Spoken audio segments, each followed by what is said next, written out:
Bonjour à tous et bienvenue pour ce nouvel épisode de Mirabelle et Bretzel. Alors c'est un format un petit peu différent aujourd'hui parce que ça va être une première pour faire un portrait. Je me suis en présence de Yann, qui est un très vieil ami, maintenant on peut dire ça comme ça.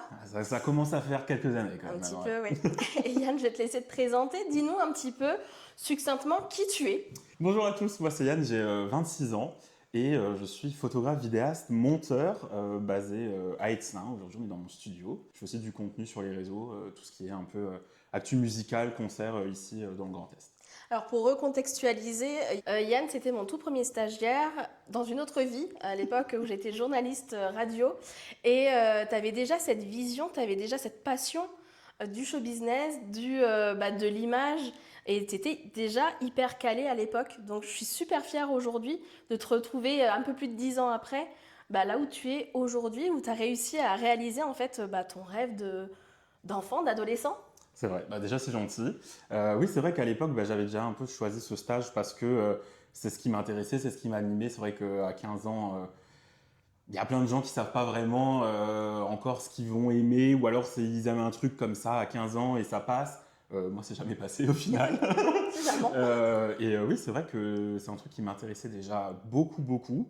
Et tu m'as permis un petit peu de vouloir continuer aussi dans ça, parce que c'était une première expérience. Au final, à 15 ans, je mettais un premier pied dans un métier, dans un média. Donc, c'était trop cool de voir l'envers du décor. Et puis, la route a été faite et ouais, aujourd'hui je suis content de Alors ce que justement, pour les jeunes qui seraient intéressés pour devenir vidéaste, pour devenir photographe, comment tu as concrétisé en fait cette passion-là? Comment tu as réussi à te professionnaliser?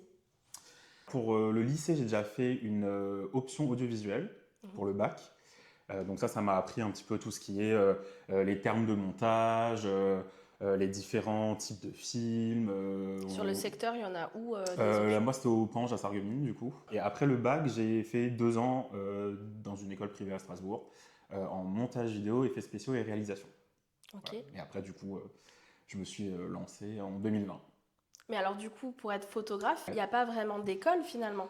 Il n'y a pas vraiment d'école parce que même si tu apprends entre guillemets le métier, ça m'a appris tout ce qui est technique, etc. Et encore, la technique, il faut être sur le terrain et t'exercer, t'exercer, t'exercer, t'exercer. Je prends l'exemple de la photo de mariage, la photo de concert, etc. Il n'y a personne qui, pendant mes études, m'a pris et m'a emmené en mariage pour me dire Tel ça, réglage voilà, ou- quel ouais. tel réglage, à ce moment-là, il faut que tu fasses ça, il faut que tu fasses ça. Quand tu te lances, il faut que ça vienne de toi. Il faut pas mal de courage au début. C'est pas facile de t'imposer, de te mettre parfois devant, de participer à l'action pour avoir le bon moment, quoi. Et de sembler sérieux Et aussi de pour sembler quelqu'un de sérieux parce 18 ans que ou 20 ans. c'est ça. En fait, quand je suis sorti de mon école, j'étais vachement jeune et il faut que les gens te fassent confiance parce que un mariage, c'est l'événement d'une vie un peu. Comment tu as réussi justement à te faire une place et à être pris au sérieux du haut de tes 20 ans? Je crois que ça a été un peu malgré moi au final. En sortant de l'école, ça a été période Covid. Moi, je me suis lancé en janvier. Mars, c'était fini. Ah oui. Je pense que ça a été peut-être pas la meilleure période pour commencer, mais c'était comme ça. J'ai commencé à faire pas mal de projets du coup avec Marina D'Amico à son école de musique qui était encore à l'époque à Sarreguemines. Et je crois que le reste, tout ce qui a été mariage, même ici au studio et tout, les gens qui m'ont fait confiance, ça a été un peu, je pense, malgré moi. Je ne saurais même pas vraiment t'expliquer pourquoi. Il y a ce que les gens voient sur les réseaux, c'est quand même un métier qui reste humain. Il y a la caméra entre moi et les gens, mais tu es quand même impliqué dans... Il y a une sensibilité aussi aussi, du photographe, c'est ça. d'un à un autre photographe. C'est pas l'appareil, c'est le Ouais. photographe qui fait le travail C'est aussi. ça, tu as souvent des gens qui viennent, là je prends l'exemple du studio ici, qui ont pas forcément confiance en eux. Les gens, ils s'ouvrent à toi et puis ils te donnent toute leur confiance limite, donc c'est à toi De les mettre aussi de les mettre en confiance. Et puis au fur et à mesure, je pense qu'avec l'âge et l'expérience, ça te donne aussi de plus en plus confiance. On sait que créateur de contenu, c'est un métier qui fait rêver beaucoup de jeunes à l'heure actuelle. Quel est ton retour, ton recul maintenant sur cette partie-là de ta vie? Je trouve que c'est quand même assez compliqué parce qu'il y a créateur de contenu et créateur de contenu. Moi, je me montre pas le matin en me réveillant en train de choisir mes tenues ou je ne sais quoi. Pour moi, créateur de contenu, si on veut se fier sur le fait que c'est un vrai métier et gagner sa vie, c'est super rare, ça prend énormément de temps. Ok, oui. Euh, Tu le sais maintenant. Ça prend énormément de temps et c'est ma passion de base, donc ça va dans la continuité. Ça me fait rencontrer plein de gens, ça m'a appris plein de choses et tout, donc je regrette rien, mais se lancer Pour en faire pour son en faire gagne-pain. son métier et devenir influenceur, c'est compliqué. Comment tu arrives à articuler justement ton emploi du temps? Parce que tu es libre, finalement. Tu as cette liberté-là d'organiser ton emploi du temps comme bon te semble. Il y a quand même des périodes. Il y a la période mariage. Bon, ça peut aller d'avril à septembre, comme Mhm. ça peut aller de février à l'année dernière, Novembre, 4 ouais. jours avant Noël. Voilà. Ah oui, 4 jours, voilà. On a fêté Noël avec un mariage. Tu as les périodes communion, tu as les périodes Noël, qui est aussi une grosse période ici au studio. Et c'est un peu l'atelier du Père Noël de novembre à ouais, décembre, janvier même. Sinon, après, le reste du temps, il faut jongler entre ici au studio, tout ce qui est en extérieur. Un jour, je vais être en tournage sur Metz, le jour d'après, je vais être ici. Et puis le jour encore d'après, je vais être à un mariage à Strasbourg ou à Forbach ou peu importe. Donc c'est pour ça que tout est sur rendez-vous. alors la photographie, c'est un métier quand même qui... on peut pas se lancer dedans du jour au lendemain. Ça demande beaucoup d'investissement. Investissement personnel parce qu'il faut démarcher, il faut se faire connaître dans un premier temps, mais aussi beaucoup d'investissement en matière de matériel, où c'est tout de suite des sommes qui sont importantes. Comment tu as réussi, toi, à te lancer d'un point de vue matériel? Comment tu as pu fonctionner pour quelqu'un qui voudrait débuter ce type d'activité, par exemple? Il n'y avait pas évidemment tout ça. Là, on est dans le studio, ça fait quelques années, mais le studio n'était pas là au tout début. Ça a été des shootings en extérieur, ça a été on se débrouille, un mur blanc, un premier appareil que j'ai reçu en cadeau, je sais plus, c'était un Noël où tout le monde s'était mis ensemble, ou je sais plus ce qu'il y avait, ou mes 18 ans, je sais plus. Et au fur et à mesure, du coup, tu investis petit à petit dans là, du coup, un nouveau fond, des flashs. Là, du coup, il y a ce studio qui a été fait depuis. Les éclairages, la lumière, les micros, tu connais. Hein. Adolescente, tu dis à tes parents, bon maman, papa, je veux devenir photographe ou je veux devenir monteur et vidéaste. Je pense que beaucoup de parents ont peur, à juste titre, avec mon bien recul sûr, de maman oui, maintenant, bien sûr, à juste titre. Mais est-ce que toi, tu as eu la chance d'avoir justement cette confiance du point de vue de ta famille? Ouais. Dieu merci, ils ont été là et sinon j'aurais pas pu. Je me suis laissé un petit délai pour me dire je vais voir si ça marche ou pas. C'est énormément de travail, c'est des concessions. Ouais. C'est souvent les week-ends aussi, Des tout ce qui est sacrifices. mariage, machin. Donc quand tu as une fête de famille et que tout le monde est ensemble et que toi, tu dois, tu vas faire un mariage, un baptême, un truc et que tu loupes des événements, tu loupes des moments de famille, tu loupes... Des fois c'est un peu frustrant, mais en fait tu l'as choisi. Donc voilà, mais après il n'y a pas de résultat sans tout ça. Quoi. Bon, Yann, Oui. je vais te proposer un petit jeu. Allez, let's go, j'adore. Allez, est-ce que tu connais le dos à dos? Oui, je connais. Un petit jeu, donc question-réponse. Ouais. Je vais te poser quelques petites questions. Alors, pas quelque chose de piège. Hein, j'espère. mais, Allô, c'est un non, mot piège, attention. Ça me ressemble pas. Et tu me diras la première chose à laquelle tu penses. Ça marche, allez, on revient tout de parti. suite, on met tout en place et on revient. On se retrouve pour le jeu du dos à dos avec Yann. Bonsoir. T'es prêt? Oui. Ouais, c'est Je suis parti. prêt. Alors, Yann, la date la plus importante jusqu'à présent dans ta carrière? Bonne question. Je pense que... Est-ce que je suis pas original si je dis le lancement, donc début 2020?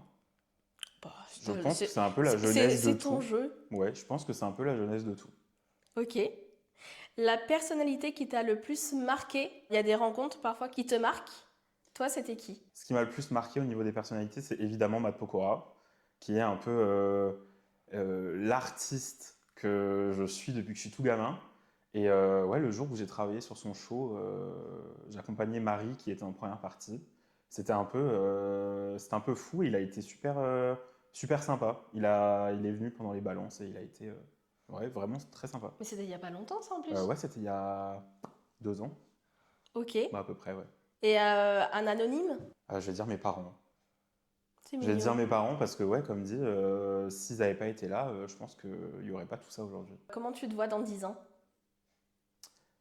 Toujours pareil, avec un encore plus gros studio, encore plus de rencontres, encore plus de bons moments, et pourquoi pas faire des photos sur une tournée de concert, ce serait trop cool. Une personnalité, un artiste que tu rêverais de shooter? Lady Gaga. Ah bah oui. Un peu gros. Bah en même temps, voilà. Un peu gros, mais c'est tout ce que je me souhaite. Non, t'aurais Finalement. pu dire Beyoncé aussi. Ouais, je suis un peu moins fan. Je suis un peu moins fan. Non, mais Ouais. Lady Gaga, j'avoue. Un événement pareil où tu rêverais d'être? Un Le Graal pour événement. un photographe. Ah, moi, ça serait un truc genre les Energy Music Awards. Je crois que ça. Il y aurait tout ce que j'aime au même endroit. La chose que tu détestes le plus en shooting en tant que photographe? Le mauvais temps, déjà. Là, cette semaine, j'ai dû décaler des shootings à cause de la neige au mois de presque avril. Non, le mauvais temps, quand il y a une mauvaise ambiance. Je suis pas trop fan, j'avoue. Non-respect, mais j'ai jamais vraiment eu de problème. Donc, je touche du bois pour Ouais, l'instant. pourvu que ça dure. Ouais, Dieu merci, j'ai que des gens cool et sympas. Et est-ce que tu as déjà vécu une situation gênante pendant un de tes shootings? Gênante, bah, gênante mais naturelle.